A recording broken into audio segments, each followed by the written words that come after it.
परमेश्वर यीशु मसीह ने भी स्पिरिचुअल इनकाउंटर्स, एक्सपीरियंस जो परमेश्वर के संग उनके होते थे, उसको इस्तेमाल नहीं किया शैतान के खिलाफ लड़ने के लिए।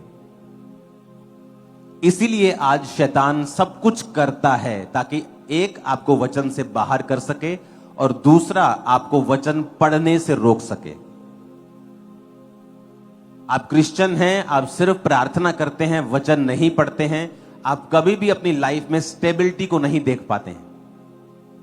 आप प्रेयर भी करेंगे, गलतियां भी करेंगे, आप प्रेयर भी करेंगे और आपको अलग अलग तरह की बेचैनी भी होगी और आप सोचेंगे कि मैं प्रार्थना तो करता हूं लेकिन मुझे ये बेचैनी क्यों है?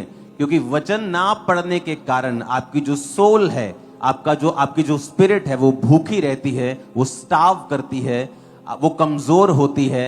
जिस तरह खाना ना खाने से शरीर कमजोर होता है लोगों का, उसी तरह से आत्मा कमजोर होती है जब आप उसे फीड नहीं करते वर्ड ऑफ गॉड के साथ। गाड़ी में ऑयल होता है, तेल होता है, डीजल होता है, पेट्रोल होता है, इलेक्ट्रिसिटी होती है जो गाड़ी को चलाती है, लेकिन उसमें एक मोगलाइल भी होता है, इंजन ऑयल होता है जो उसको ठंडा रखता है।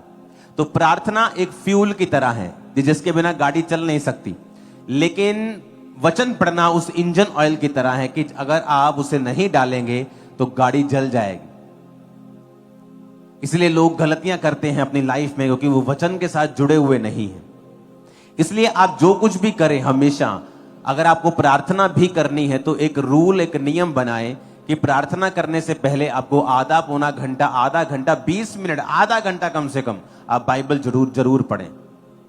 जब भी आपको प्रेयर करनी है, अगर मुझे प्रेयर करनी है तो मैं जाता हूं, वर्शिप करता हूं, प्रार्थना करता हूं, क्वाइट टाइम बिताता हूं, लेकिन जब मुझे वचनों से या प्रार्थना करनी है पॉइंट्स को लेकर, उससे पहले हमेशा मैं बाइबल के अध्यायों को पढ़ता हूं। और मैंने सोचा होता है कि मैं इतने अध्याय पढ़ूंगा, लेकिन उसे ऐसे फटाफट में नहीं पढ़ता जाता हूं। अगर एक लाइन पे भी मैं अटक गया और मुझे वहां पर पवित्र आत्मा ने कुछ समझाया तो उसकी फिर पूरी स्टडी मैं करता हूं, चाहे 2 घंटे निकल जाएं, वो बात अलग है। लेकिन एक खास अध्यायों को पढ़ के कि मुझे 5 अध्याय पढ़ने हैं या मुझे 10 अध्याय पढ़ने हैं, उसके बाद ही मैं हमेशा पॉइंट्स के साथ प्रार्थना करता हूं। क्योंकि आपको यह समझ होनी चाहिए कि जिस तरह शारीरिक समझ है लोगों को कि कौन सी चीज किस समय पे खानी चाहिए। अगर ये चीज मैं रात को खाऊंगा तो शरीर को नुकसान करेगी, अगर यही चीज सुबह खाऊंगा तो शरीर को फायदा करेगी। चीज वही है, शरीर वही है, टाइमिंग उसी तरह से बाइबल है। आप बाइबल जब पढ़ते हैं, आपको बाइबल के अध्याय पढ़ने हैं और फिर आपको प्रार्थना करनी है। आप जैसे ही बाइबल को पढ़ के प्रार्थना करेंगे, आप एक अजीब किस्म का पीस, एक शांति जो है अपने हृदयों में देखेंगे परमेश्वर ने आपको भेजी है। कितने मेरी बात को समझ रहे हैं?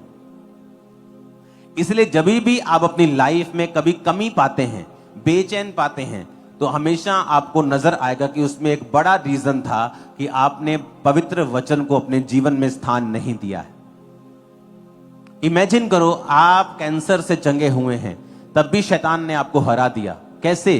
क्योंकि आपको वचन नहीं पता। उसने आपको इमोशनल कर दिया, उसने आपको चीजों में उलझा दिया और आपको वर्ड ऑफ गॉड जो है वो नहीं पता। और जैसे ही आप वर्ड ऑफ गॉड में घुसते हैं, लागोस जिसे बोलते हैं, लेगोस, लिखा हुआ वचन, शैतान हमेशा लिखे हुए वचन से हारता है। एक होता है रेमा वचन जो परमेश्वर खास किसी टाइम पर आपके जीवन के लिए बोलता है।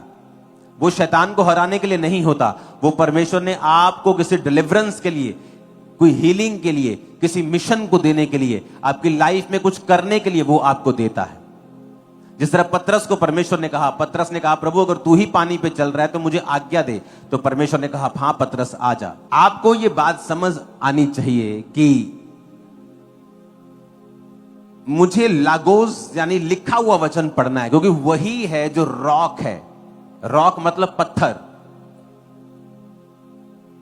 वही है जो गोलियत के सिर में घुसेगा और गोलियत जितना मर्जी बड़ा हो, एक छोटा सा पत्थर उसे घुटनों पर लाकर गिरा देगा मुंह के बाहर और उसकी गर्दन कटवा देगा, उसे पता नहीं था।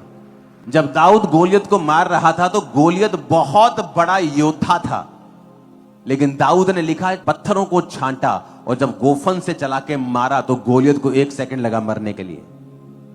आपको एक बार लगता है ओ शैतान देखो ये बड़े बड़े जबरदस्त हैं जी, ये तो एक पत्थर की मार है वो। वचन में घुस जाओ, आपके कदमों के नीचे गोलियत होगा। वचन से हारेंगे, जब भी शैतान और शैतानी एजेंट हारेंगे, वचन से हारेंगे। ये टाइम है वर्ड ऑफ गॉड में जाने का, पूरी तरह से अपने पवित्र वचन को पढ़ने का। ये आपका डिफेंस है, ये मेरा डिफेंस है। गोलियत हंसा, कहता तू क्या कर लेगा, तुझे दिखता नहीं मैं कितना बड़ा योद्धा हूं। उसने कहा तू अपनी तलवार के बल से मेरे पास आया, भाले के बल से आया है, लेकिन मैं तलवारों और भालों के बल से नहीं चलने वाला, मैं यहोवा के नाम से तेरे सामने आता हूं। और लिखा जैसे ही उसने गोफन चलाया उसके मां और एक बड़ा दैत्य गिर गया और मर गया। ये विक्ट्री थी अगर आप वर्ड के साथ जुड़े हुए हैं तो, क्योंकि जैसा जैसा आप वचन पढ़ेंगे आपका भरोसा परमेश्वर के ऊपर बढ़ता जाएगा। लिखा विश्वास सुनने से और सुनना मसीह के वचनों से। आप जैसे ही मसीह के वचनों को आप सुनेंगे, आपके अंदर फेथ पैदा होता है। वो फेथ वो होता है जो और किसी चीज से पैदा नहीं होता, वो सिर्फ आपका वचन सुनने से ही आता है आपकी लाइफ में। वो वचन चाहे आप गवाही के रूप में सुन रहे हैं, चाहे वो आप यहां पर सुन रहे हैं, लेकिन आपको वचन के साथ जुड़ना होगा अगर आप शैतान को हारता हुआ देखना चाहते हैं तो। इसलिए आप नोटिस करेंगे कि बाइबल पढ़ने वक्त शैतान नहीं चाहता बाइबल पढ़ें, वो चाहता आप अलग अलग तरह के कामों में घिरे रहें, चिंताओं में घिरे रहें, चीजों में घिरे रहें। आप इसमें सालों गुजार देंगे और सडनली देन यू रियलाइज ओहो मैं बाइबल पढ़ना शुरू करता हूं। जैसे आप बाइबल पढ़ेंगे आप देखेंगे कि सब कुछ वैसे ही चल रहा है। हो मैं बाइबल पढ़ना शुरू करता हूं, जैसे आप बाइबल पढ़ेंगे आप देखेंगे कि सब कुछ वैसे ही चल रहा है, शैतान वैसे ही बकबक कर रहा है, पर अब आपको फील नहीं हो रहा, क्योंकि आपकी शांति परमेश्वर के वचन के ऊपर पढ़ने से और निर्भर करने से होती है। और वर्ड ही है जो आपको बचाएगा, वर्ड ही है जो डिफेंस है, वर्ड ही है जो शैतान को हराता है। हालेलुया।